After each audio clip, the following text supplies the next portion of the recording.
Welcome. Hi, I'm Erin Riley. Hi, I'm Kat Davis. This is Surviving Service, a podcast about regenerating our sparks so that we in the community service, public service, volunteer service realm can keep our sparks going, can keep energized and excited, can recultivate community for resilience so that we can keep doing the good work that needs to be done. But before we get into all that, Erin, on a scale of surviving to thriving, how are you doing today?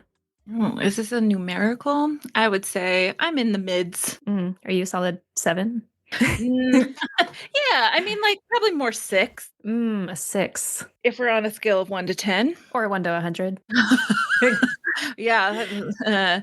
No, but I would say I'm in the solid middle at this moment. Yeah. How about you? I'm actually doing pretty good. I've had a couple days of rest and being off of work and being out of my office. So I think I'm in, I'm tempted to say 8. Nice. On a surviving to thriving, like I'm feeling pretty good right now. Yeah.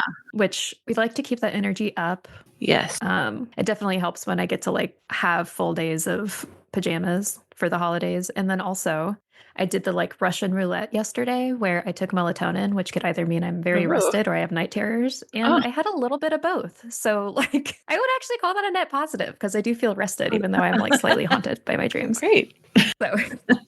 So for today, as we are cultivating the space together, as we are welcoming in a community of people who are excited to survive and thrive in our service world, I thought it would be helpful to start diving into a couple different practices that can help really build some resilience to make it so that we can keep going, take some deep breaths with the new year. We'll obviously continue to talk about what makes it so challenging to work in a public service job. And as we're talking about all of this as well, I wanted to preface, which we didn't do last time. So I wanted to just preface that Erin and I have worked in a lot of different agencies and are intentionally not necessarily calling out the names of those agencies. It's like all public record. It's all easy to find, but we are not here to just like shit on the organizations we've worked on.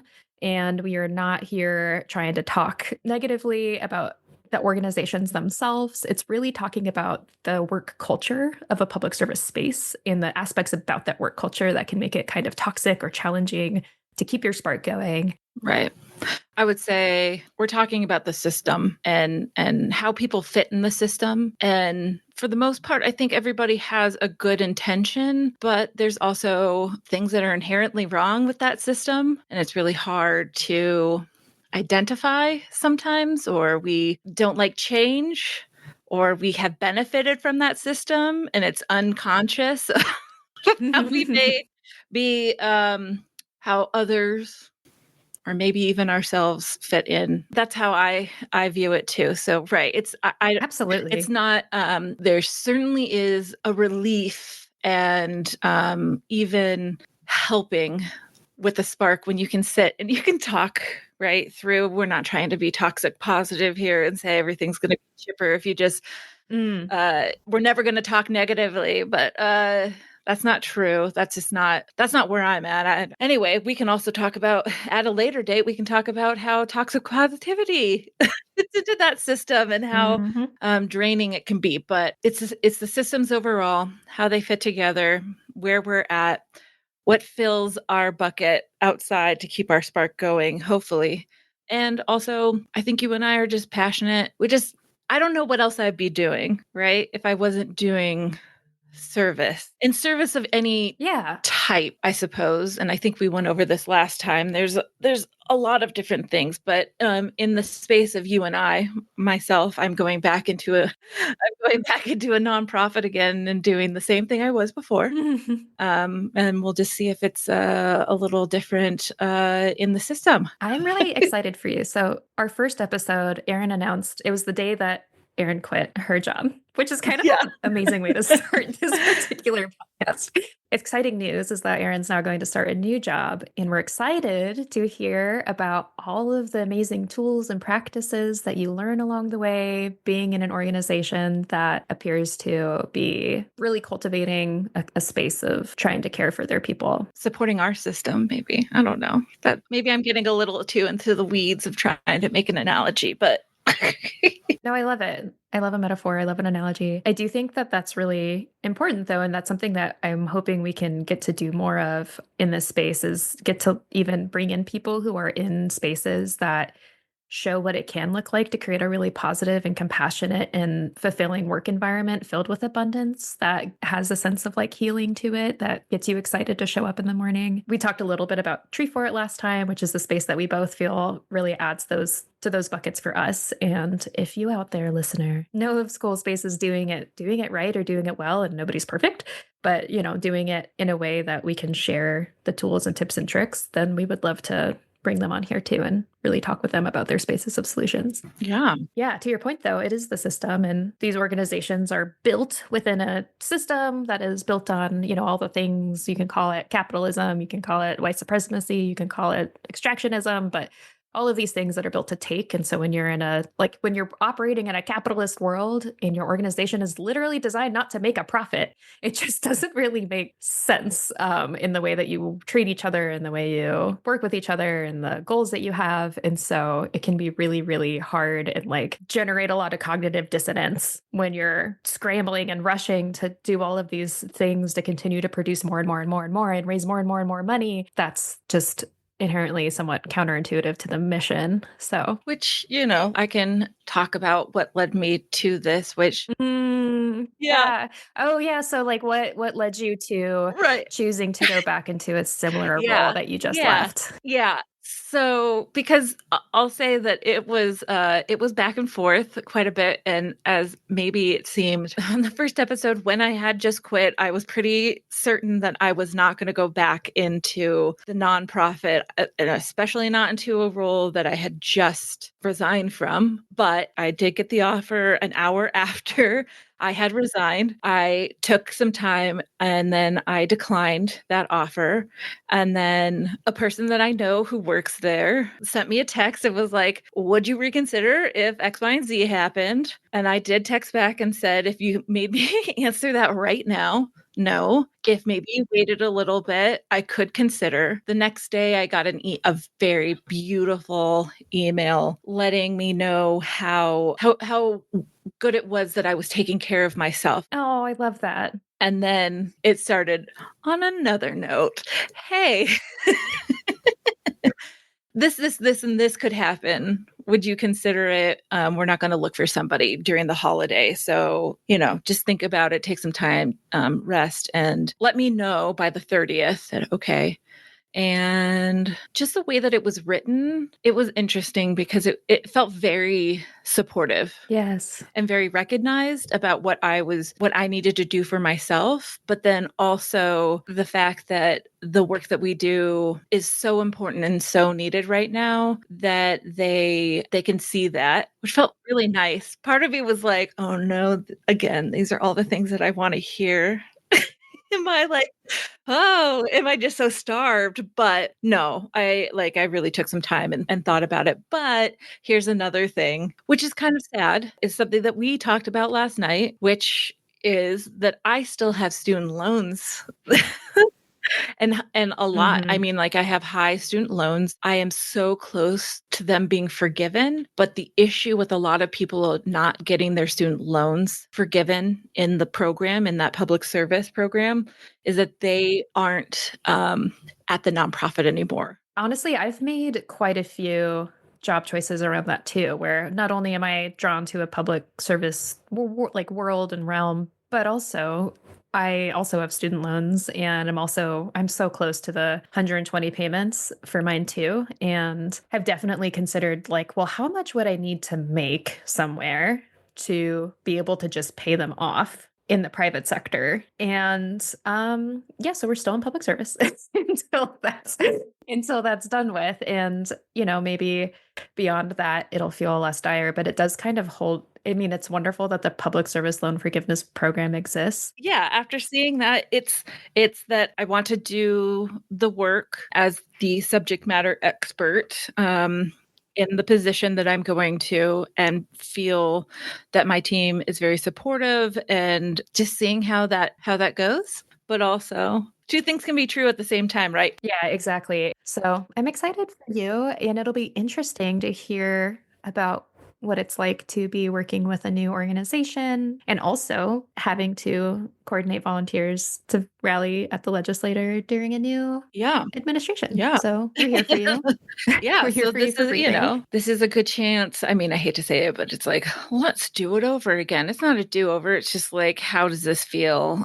It's a do It's a different. do different with a different team. And yeah, I'm excited about that. And I think this podcast and the other things that I'm sure we'll talk about that will keep that spark alive, right, are going to be needed now more than ever. I think that goes into the some wonderful things though about the putting your oxygen mask on first. Like you were getting wooed by an organization, and I love that you stepped into advocating for yourself and your needs in a way that I think was probably really uncomfortable, but Oh yeah. it's amazing that you were like with a lot of vulnerability and transparency, you shared with them, this is what I'm going through and this is what I need. And they respected it. Yeah. And then they were like, oh my gosh, but you're still like the best candidate.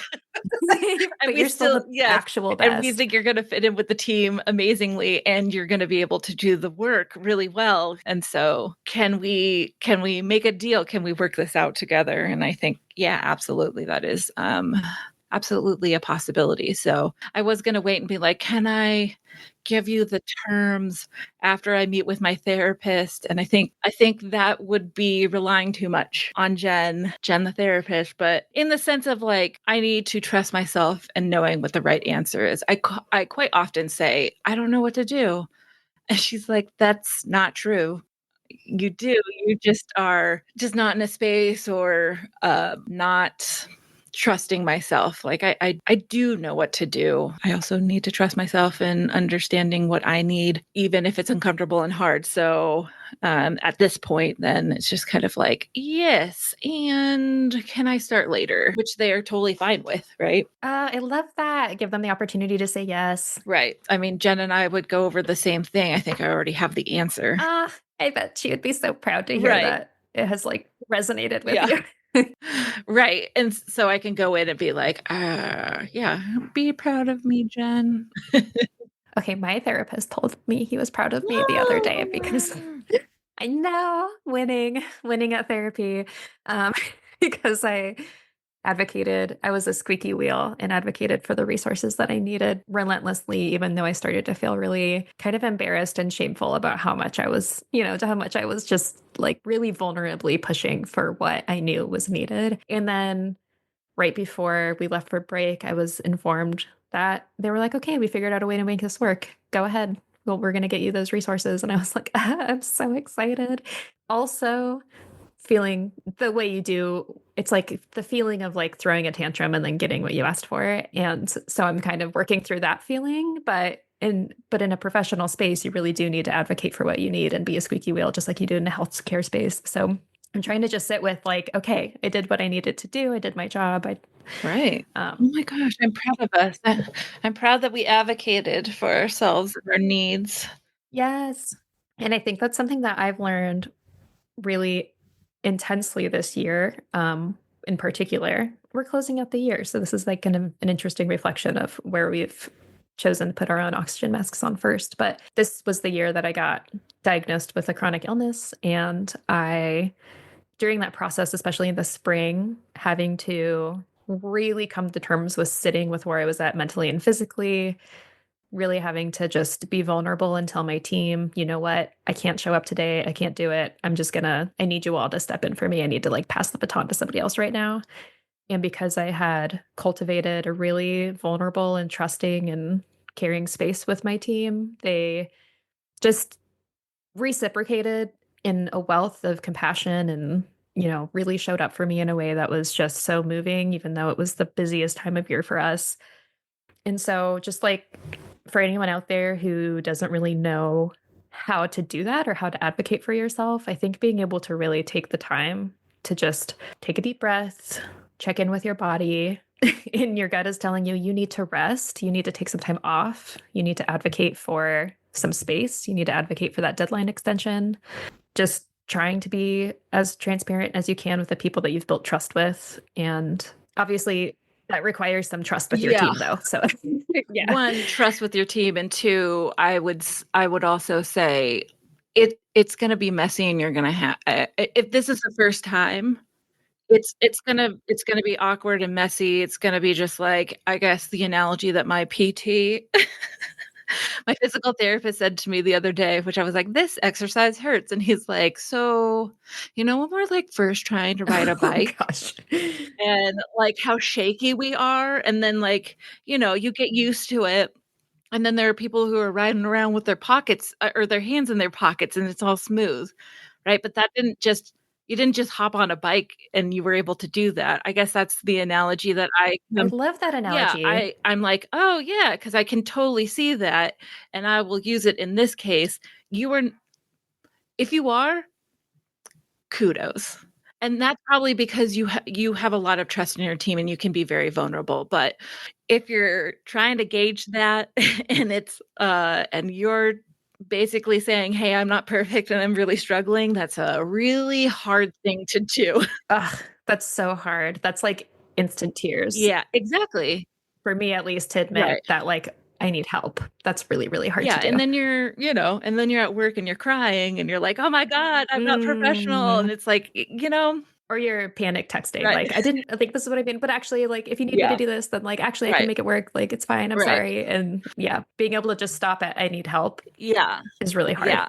So I just wanna say that, just as a yeah, just an add-on there of, like, it might not be easy. It probably isn't. Yeah. I have a few AmeriCorps that work underneath me. So they're my team. They're my like temporary employees, if you will, that get paid almost nothing. And I'm their mentor. And so I get to have this space where I'm like, you know what? You guys have a year of service with me. I'm going to try and make it the best possible year. And I'm going to create a bubble with our team that is like exactly how I want the world to operate. And it's just between me and the three of them. But we have this kind of pact together of like, we are going to push against the urgency and the scarcity. And we're going to practice vulnerability and joy with each other. And even if that's the only place it exists in the organization, we have this little protective bubble. And I created this also in my last role in higher education. I would bring on student interns. Again, didn't have staff in either of these, like full-time staff in either of these roles, trying to like single-handedly affect systems change. It's chill. But because I was able to bring on interns, again, I looked at it as like this real teaching and mentorship opportunity where I was like, you know what? We get to cultivate this space and I'm going to show you what working could feel like. Like I'm going to treat you the way that I really feel like everyone should be treated in their roles, and I'm going to try and protect you from the bullshit as much as possible so we can just have this little protective bubble. And it was beautiful, and I still have really deep beautiful relationships with all of those folks, and I think that that's actually a huge key to resilience in these organizations is finding yourself like a little bubble or enclave where you can create the space that you want to see. And I feel like maybe did you get to do that with your volunteers at all? Like kind of build that relationship with them, or have you have other spaces where you could do that? Yeah, I try to do that very much with my volunteers, and it was interesting because I had, my supervisor one time was like, "Oh, it's so great, this thing that you do for your volunteers, blah, blah, blah," and I said to her, "Yeah, that's because that's the way that I would like to be treated as a volunteer." Or a human?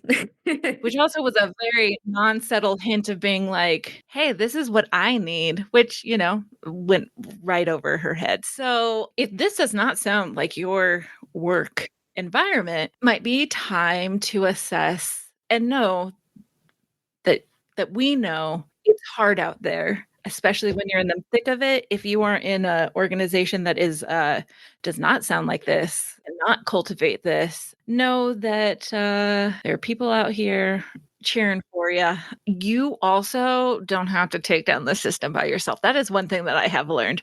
Um, Oh, yeah. That's a huge the myth of individual responsibility for the entire system is one of the most yeah. disempowering tools of oppression, and I see it in the climate action space all the time where people get so overwhelmed, especially students, because they're like, I've been told that it is my responsibility to fix what the older generation have done. So we're here to also let you know there are those of us out here also trying to push against the system and create alternative spaces of how we work together, how we like live together, and are hoping that Adrienne Marie Brown's idea of small is all, where like the small changes to the system ripple up to the larger scale changes start to become more apparent the bigger this community gets and the more that we really start to practice the tools of creating spaces of not just resilience, but actually like joy and thriving. And what if like creating a future worth fighting for was joyful work and energizing work and work that people were excited to be a part of? We can do that. I'll just say a quote that I have had on my desk in my space for 6 years now, I believe. And it's from Judith Human. She was a disability rights activist. So she's got a book. It's amazing. It's called Being Human, Heumann. She also was in a film called Crip Camp, which was on Netflix.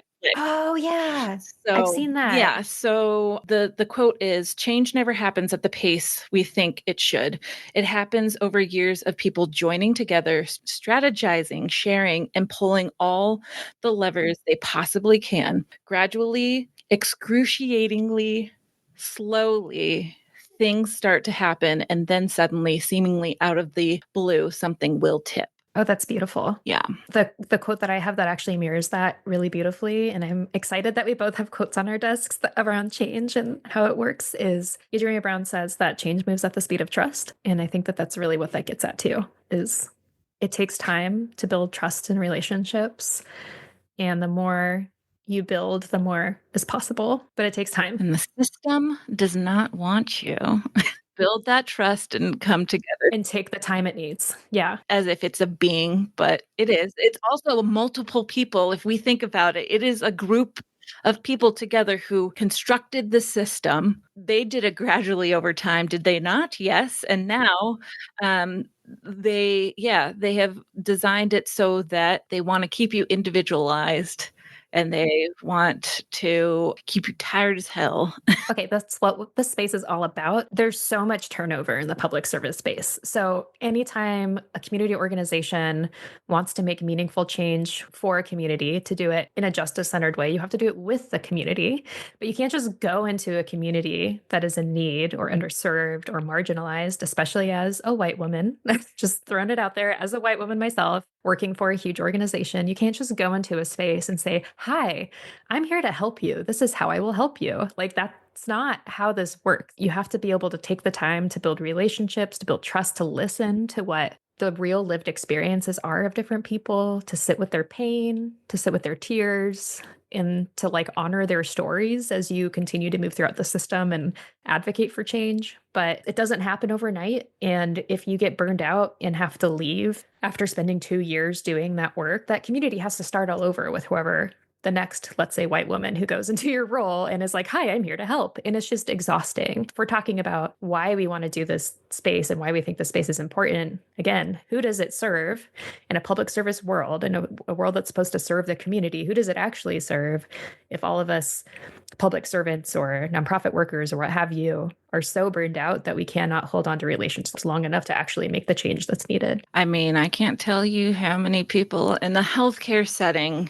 The healthcare setting is such a good example. how I forgot of social workers who work for the state. I'm thinking they're here because they want to help, and I forgot how disillusioned you can be so quickly. And all of a sudden, it's not about helping people, but it's about complaining about people who you see as the problem. Granted, yeah, because it's frustrating and it's hard. And Yeah, people are trying, the people that you are most likely serving are people who are just trying to get their basic needs met. And that is also very exactly. tiring and very hard. Yeah. And then build that into a system that's not designed nor set up for it. But, and again, this is not to shit on them. This is just for me to be like, right, this is me to be like, "Oh, I was like, do skipping in, being like, "People, I'm here.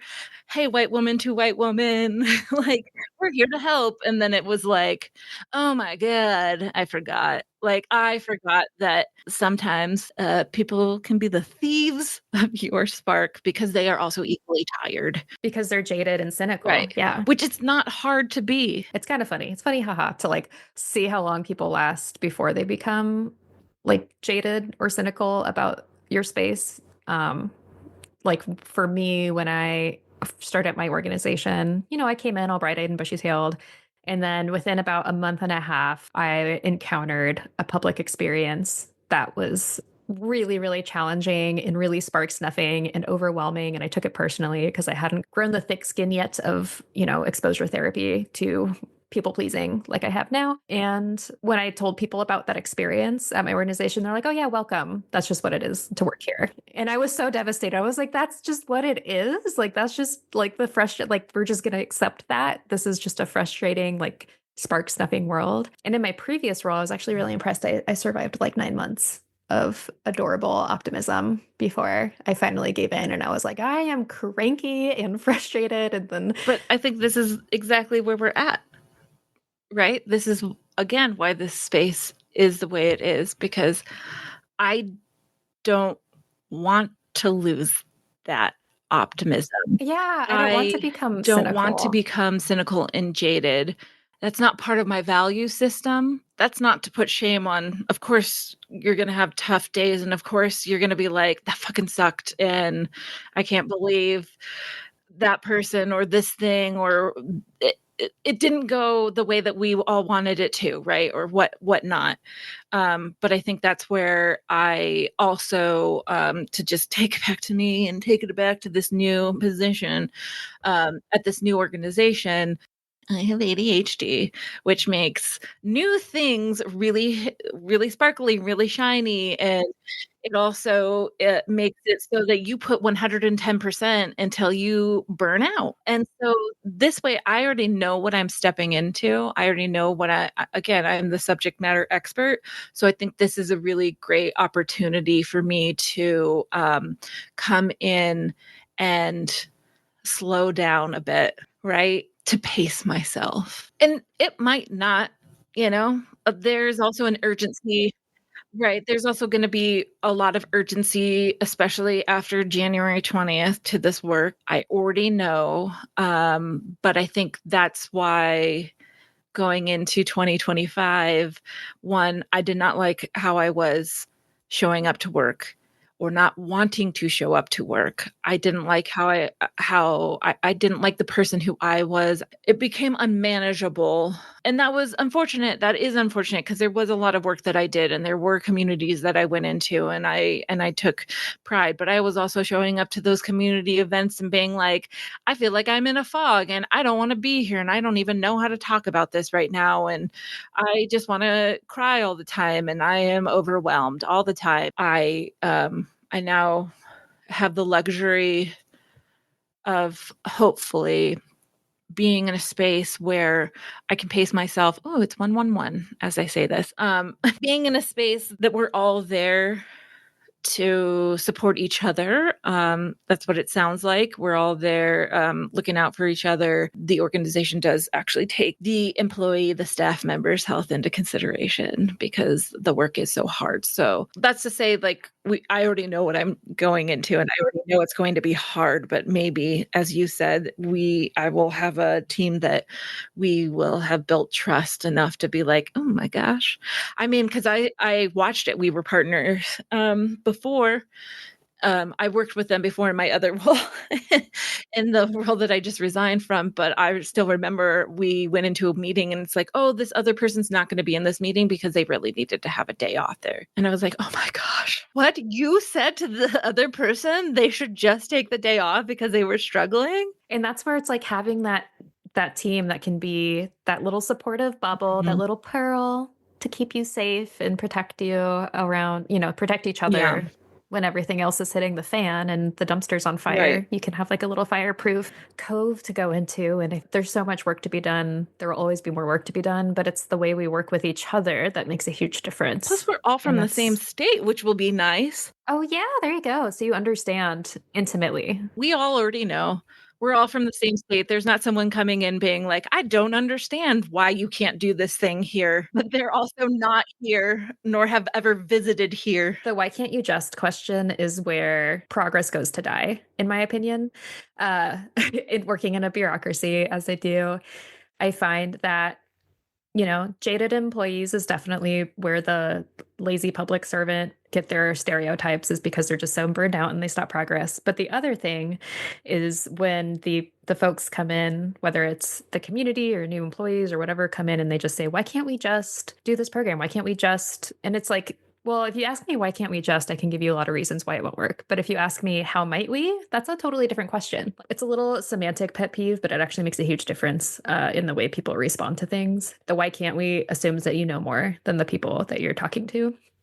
Like they've never thought of it before. And there's nothing quite as aggravating as being like, yeah, if I, we probably did think about that. And there's a reason why we can't do it. But how might we get at the core values of like what we're trying to change and start thinking about solutions? Right, because that also opens up to the fact that someone's new coming in who might have an idea that actually was never thought about, right? Like, but you're right, it's the way that you approach it. I never thought about the fact that that sounds and how many times has a seasoned person been like, "Yeah, pat, pat, pat, new person," but get defensive because 'cause you're like, "Yeah, are you" it feels a little bit like, you're insulting me." Well, and it's exhausting to explain why we can't just do something. But I love that yeah, but I love the thought of, like, how might we? And then that opens the door to everybody maybe sitting down and readjusting again because they're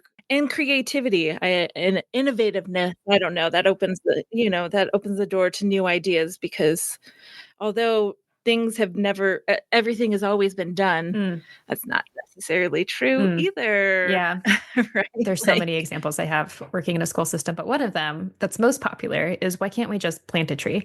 That sounds very, very simple. Like, why can't we just plant a tree on the school property? It's like, well, we can't just do that because the tree has to be maintained, it has to be watered. We have like 3 landscapers for 80 buildings that have to mow the lawns. It's careful about where we put the tree. What kind of tree is it? We can't have it by a building because students will climb the tree and jump on the roof. Like, they just will do that. Um, like, there's so many reasons why we can't just do that. right. But when you ask our facilities team, how might we support the community in planting a tree? It kind of changes the perspective. They're like, well, as long as they scope out, utilities lines and give us the kind of tree and how they're going to maintain it, then yeah, we could consider it. And it just like is a totally different attitude shifter and it helps them imagine what it looks like. It fosters teamwork and collaboration. Collaboration. Yeah. Yeah, Yeah, I I love mean, that. yeah, those are lovely buzzwords that corporate America loves to talk about, We're a but family here. oh my god. Yeah, I also heard that, offices who take Halloween extremely seriously are also very toxic places, and it makes me a little nervous because I know the new organization they take it real seriously, but I'm also kind of like, "Who burned you in the past?" That's that opinion, right? Like, That's so funny. who who hurt you?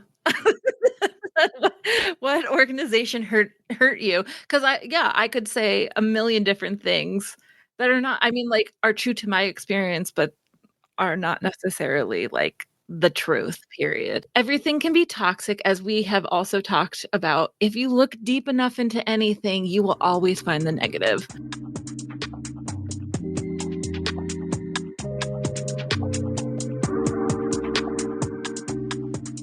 So, this brings me to my question of what are you planning on doing to help your spark as we go into 2025? Oh, geez. That's a good question.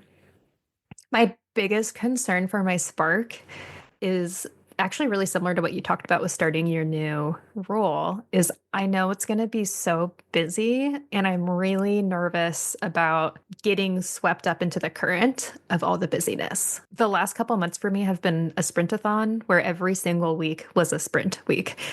And my team and I didn't get pretty much any reprieve from it. And it was amazing. We were building a new program. It was exciting. It was fulfilling. It was dumpster girl energy in its full form of like doing something that has an awesome burst of energy that produces a really cool outcome. But you can't do that every single week for 4 months. It just gets really exhausting. I'm just excited to really practice writing down honestly my intentions for each day and voicing those intentions to my team around how we're going to work together. I have a check-in meeting with my team, my AmeriCorps team, every week, and we rotate facilitators. We have really fun check-in questions. We do like a cool thing in the news just to like lighten it and build some joy and silliness into it. And it's one of my biggest spark maintainers. It's my spark retention plan is those team check-ins. So I think now that I'm saying it out loud, I'm a verbal processor. I think I'll build into that a check-in around how maybe it's out of breath are you feeling. It could be like a temperature check, but just being able to get to the idea of like, are you feeling balanced and energized, or are you feeling like scared you can't handle what's in front of you? Usually it's like a how is your plate feeling? And people, yeah, I actually have some room on my plate. I would be happy to help you with yours, which is a nice, lovely way to do that. But for me and my own oxygen mask, really literally breathing, our our spark will go out if it doesn't have any oxygen to burn. Literally science, people. So Right. What I find interesting is that I was actually asked what I was hoping that you were gonna talk about is what you're gonna do for yourself individually, and I love this because you yeah. were like, "Oh, yeah, my team." You clearly are talking about what I'm gonna do to make sure my whole team is like this, which is great. Not the wrong answer, but I think you're in the mindset of being like but I also would love to know what you're gonna do individually Ooh, outside individually. of your service as This is the my entire life is my no, no, that's really so the team part was an accountability thing for That's me so great. that they'll keep me in Yeah. check. But for me, one of the most important things I can do to make sure I breathe every day is moving my body and getting fresh air. It's huge the difference it makes for me in how overwhelmed I'm feeling. Just like seeing a tree in real life can make a big difference for me. But like also some of the most important time for me and my immediate SOS plan kicks in if I don't do this is sitting down every single morning and just doing a little bit of journaling and breathing and just kind of writing out where I'm at, how like a little check in with myself. It's a practice I've been doing for years now, and it's kind of cool to get to go back and see how I've evolved and also some of the cycles I've fallen into where I'm like, oh, yep, here we are again. Totally overwhelmed. My brand of anxiety is getting so cluttered in my brain that I can't think and I get overwhelmed because I can't see what's next. And writing it out makes it feel like I have this ball of yarn in my head that is tangled. And it whenever I write it out, it like the ball of yarn unravels through my pen onto paper and I can just like sort out the nonsense in my brain. And it's really really healing for me. So that's my thing. That's my commitment. My New Year's resolution is to journal and make sure I'm doing that practice because it does help me and doing some kind of movement. Like we did a yoga challenge You together did. I love through January last me year. too. That daily practice and accountability really helped me intentionally move and breathe, which just gets you more connected with your body and out of your head.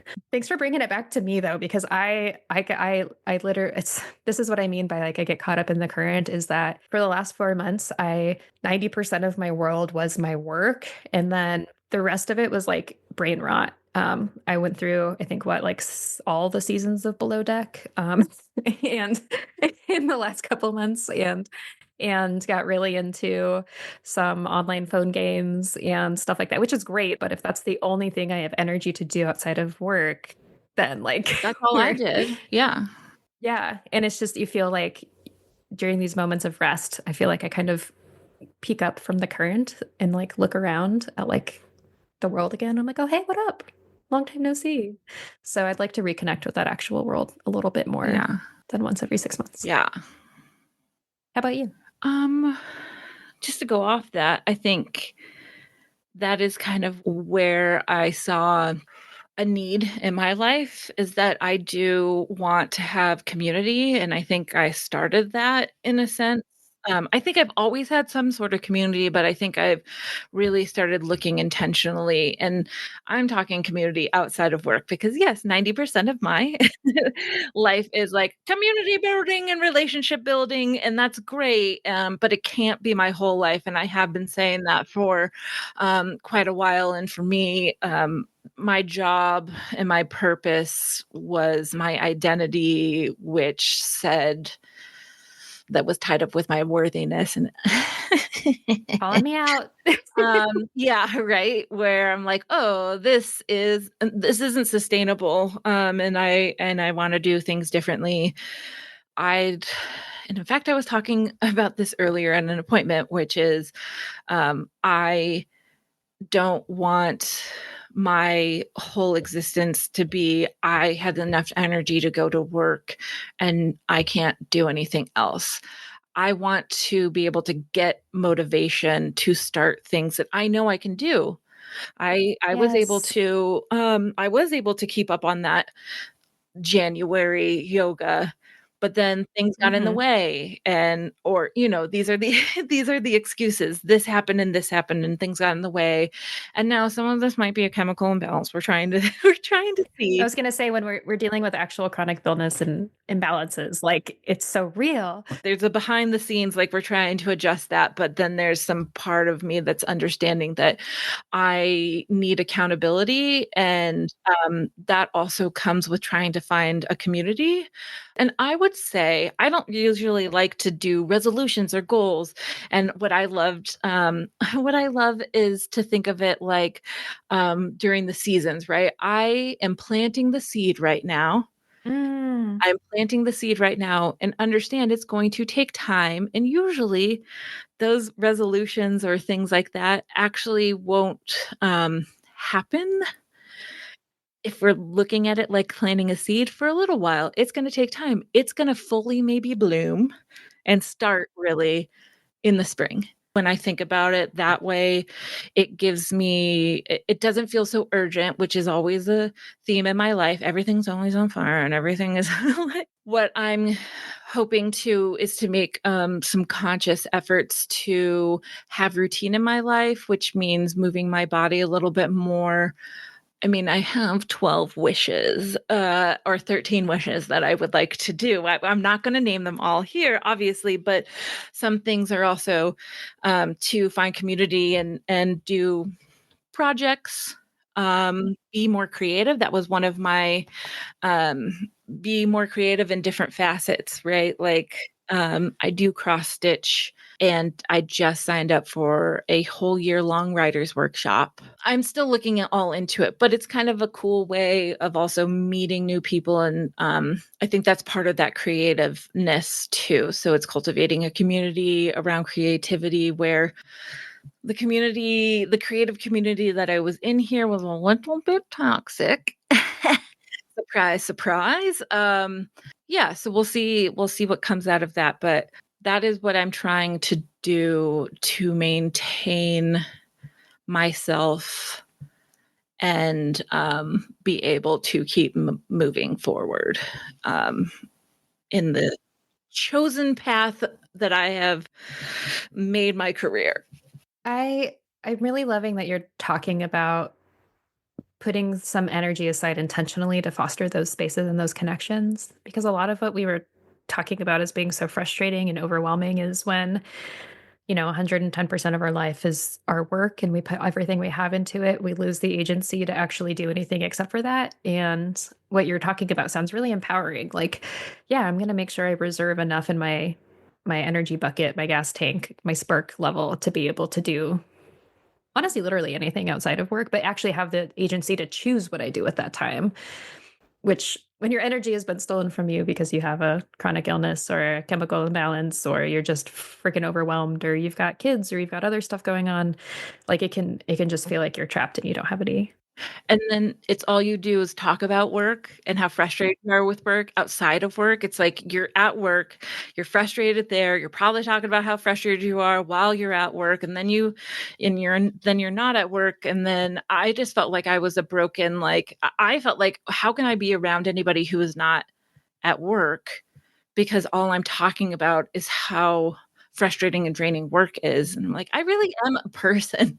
Like I swear I have a yeah, personality outside exactly. of I'm like, I swear, I think I told that to someone the other day. I'm like, I swear, I don't just talk. I like am a fun person. I don't want to be that person anymore. That's all I am. All I am is my work, inside and out. And so, yeah, I appreciate that. Thank you for recognizing that. And um, remember, we're just planting the seed right we're just now. planting This does not seeds. mean that this is going to be on the dot 1201 2025. Like, this isn't going to be a full fledged thing.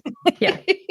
But so right now it sounds like I'm planting, and you are too, a breathing and capacity building seed. And I'm going to go ahead and plant that community seed for myself as well. That's also one of my wishes, is to be able to more intentionally lean into community and participate in community spaces, even if that just means having the energy to go to like a concert or two now and then. You were my big concert buddy this year, which was really I fun. know.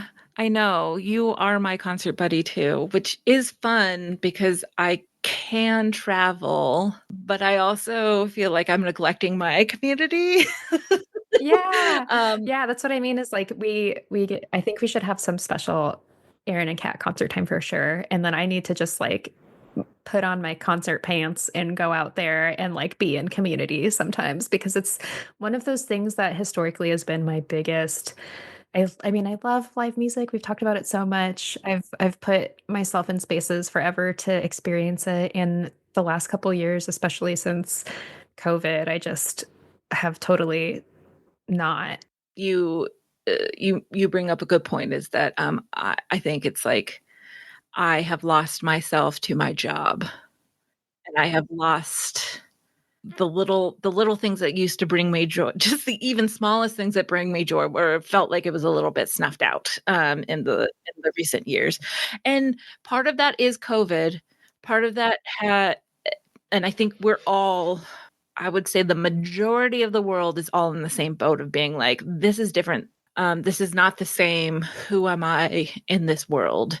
And but yeah, I even wrote in my journal the other day about being like, hey, I want I want to decenter men, although at some point I would like to have a partner, whenever that happens, but I also would like to go out into the world and be open to meeting people. It makes it really hard to do that when you don't want to leave your house. But our houses are so They cozy. are. They are, but especially if I'm trying to cultivate a relationship and that's friendship too, I should say. That's just community in itself. To make that happen, you have to go out and you have to take time, and it's gonna be slow. See all the things that we've already talked about. We certainly do understand the amount of effort that it takes to do it. We have to recognize where we're at. Yeah. I also want to recognize too that for everybody, their situation is different. Like, again, neither of us have children. And so that's just Right. like a whole nother level of like exhaustion, I'm sure. Oh, yeah. But I think just that intention of community is an act of resistance. And that's Mm. kind of beautiful. And it's what we've been talking about with this podcast is to like rekindle that spark. And so it's not even the goal of being like, we're gonna just stoke everybody's spark until their spark is lighting down the system. It's like, no, most of us have our spark is so snuffed that it's just like a little kernel of those a little what is that called? Little charcoal, little Little guy, just ember. like barely a little ember. That's the word. Yeah. Thank you. We want to rekindle that ember. And then once it's rekindled, we can throw the gas on it. No.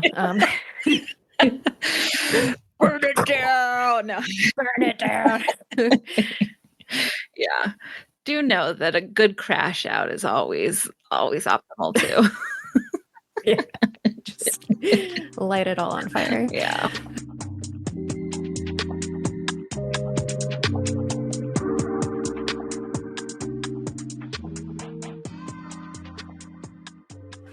Well, as a quick closing, I just want to say I'm proud of us for showing up today, and I appreciate you. I appreciate you. And I'm excited for us for this new year and look forward to connecting with everybody else out there looking for connection and spark and joy. We're here for it. I'm excited. Yes. Let's see what we can Let's see what we do can together. do. Light it on fire.